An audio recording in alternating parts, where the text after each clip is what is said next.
Hey everyone, welcome back to another video. And in today's video we're going to be doing some more work on the panel van. So while we're waiting for all the wiring to get mapped out and started to be run by my good friend Aaron, we're going to start making some progress in the back of the car. As you can see, if I open this up, we're missing a piece. So panel vans, they came with a panel that goes across here as like a false floor. I wanted to put the battery and like ECU stuff under there so I didn't have to have it trying to hide in there or in the engine bay. On the weekend I managed to pull this out with my friend, so just a bunch of spot welds, so that's the false floor there. So got that all out, so now it's just this actual floor, and the panel vans in New Zealand actually came with seats there.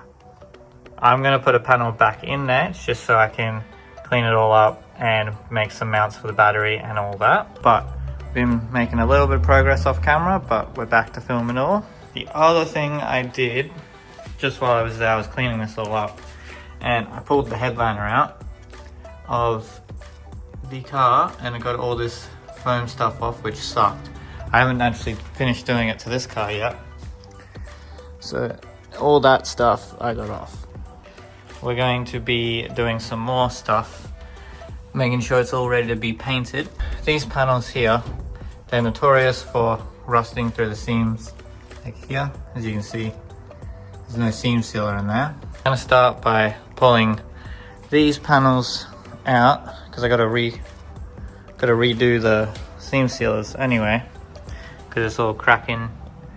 You don't want that. In the car now, and we've got all the spot welds drilled out and separated. So it's just the top ones up here and the bottom ones down here. And then now we're just going to cut the sealant and this window should come out.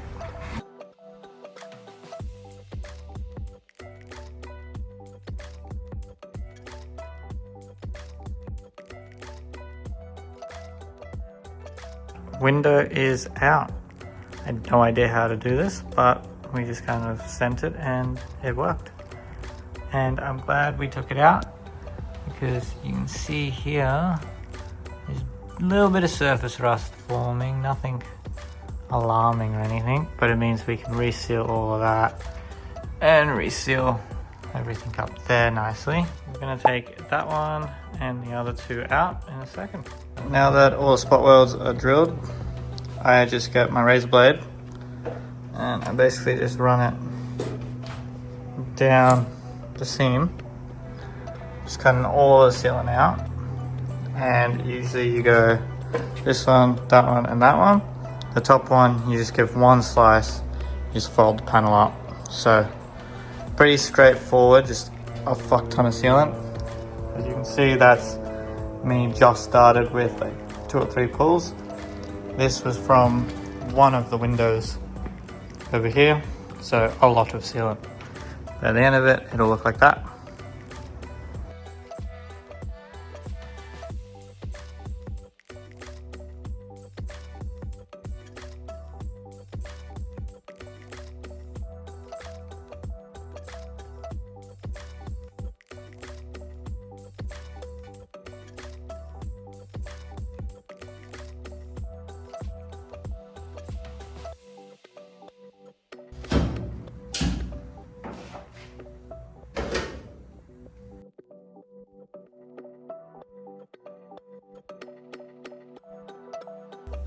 Okay, the other 2 window panels are now out, which is a pretty cool feeling to now be able to see through the entire car.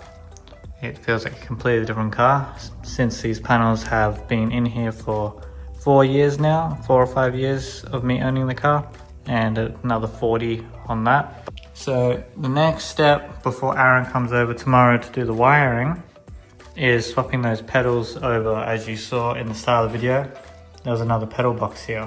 So I'll pull the pedals out of the car and I'll basically explain what we're doing with that.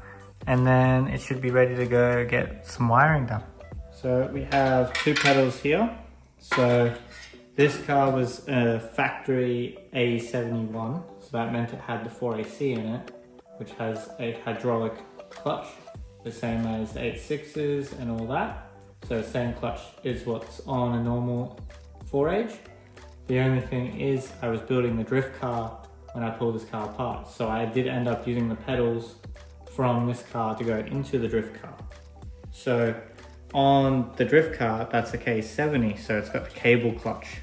As you can see here, the clutch pedal actually has a cable, kind of like a throttle cable. So when you put the clutch in, it uses a cable to use the clutch.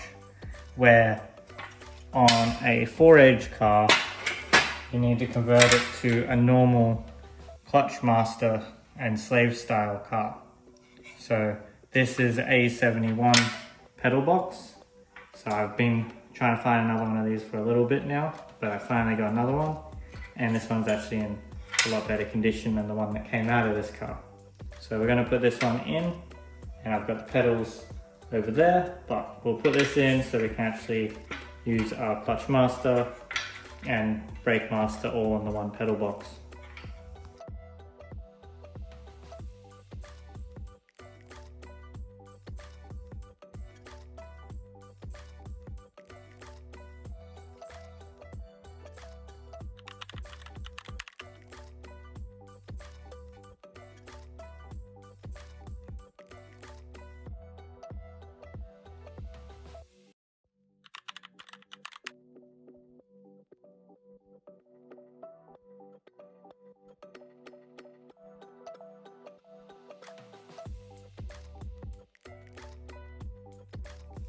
So here's where Aaron and I got up to today. So we ran all the wires through the engine bay and to the engine. So they're still very long because we're just waiting on all the sensors and injectors to come. But basically I'll just run you through the routing of everything. So these blue ones up here, they're all the injector wiring. So they come through the manifold in here, so they're quite hidden. And we'll cut them back so you won't actually see any of this under the fuel rail here, which will be quite nice. The other ones going under the ITBs, we come down here. You can kind of see under here there's the injector wiring, and then a couple wires going over the engine, and these two here. So these wires are for my intake air temp. So that's going to go pretty much about here in the air filter box. So then that will give us some readings for the dyno tune. It'll be pretty much as accurate as we can. So if you follow us over here, this is the cam sensor, which we're using Dizzy over here, where we've converted it to CAS. So the orange, yellow and grey wire, that's for the oil pressure and oil temp. So we're going to be using the factory oil pressure switch, which we're not going to be running anymore because I've got an aftermarket ECU. But basically they're going to go into there, which will be a nice clean solution to get both of those important sensors. So very simple on that side of the engine. Now making our way to the back of the motor, there's a few more wires here.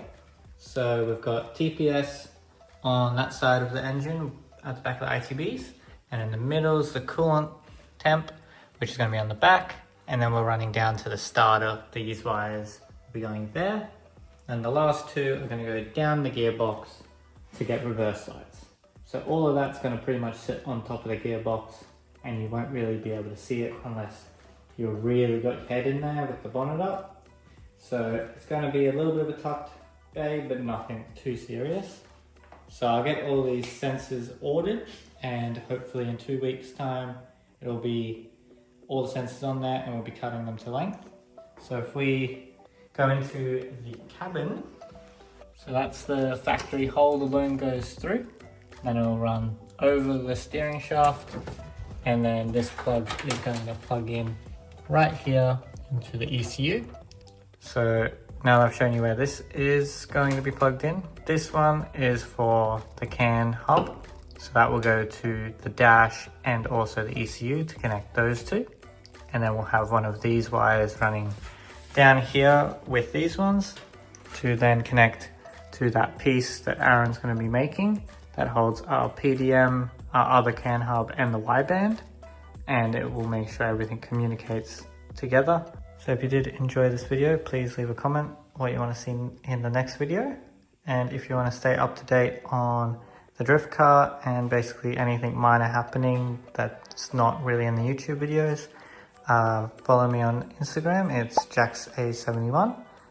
I just posted some videos of this car drifting, and I had quite a lot of fun doing some tandem runs with my good friend, and we actually ended up running another wall. So not a huge amount of damage, just a little mark right here. So if you do want to keep up to date, give me a follow on Instagram. And if you have any questions, feel free to send me a message. I can try and help you out on your Corolla build. Have a good one.